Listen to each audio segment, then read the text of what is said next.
আর সকালবেলা বুঝতেই পারছিলাম না কি রান্না করব। এরপরে আমি আমার পেঁপে গাছতলা চলে গেলাম। গিয়ে দেখি পেঁপে গাছে অনেক পেঁপে ধরে আছে। সেখান থেকে একটা পেঁপে পেড়ে নিয়ে চলে আসলাম। এই দেখো বন্ধুরা, কত সুন্দর পেঁপে, দেখছো তো কত বড় আর একদম গাছের টাটকা পেঁপে। এবার এই পেঁপেটাকে সুন্দর করে আমি কেটে নেব।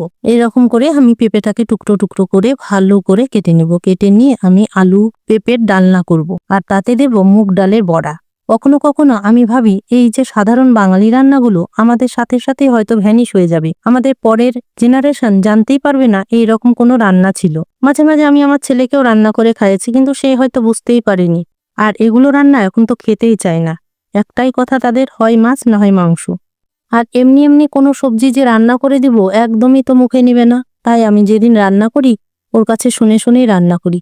আমি আমার ছেলেকে বলি আজ কি খাবি, কাল কি খাবি, পরশু কি খাবি। আর অথচ এরকম অপশন আমাদের ছিলই না। যা রান্না হতো আমরা কি করতাম, পেট পুড়ে খেয়ে নিতাম। সত্যি কথা বলতে কি, এমন ভাবে আমরা কখনো ভাবিনি। আর এখনকার ছেলে পেলে নিজের পছন্দের কথা নিজেরাই মুখের উপর খুব সুন্দর করে বলতে পারে। আমি বলছি কি, ঠিক আছে তোমরা তোমাদের পছন্দের কথা বলতেই পারো, কিন্তু তার সঙ্গে সঙ্গে এটা ভুলে যেও না পুরোনো দিনের সেই খাবার, সেই সব স্মৃতি।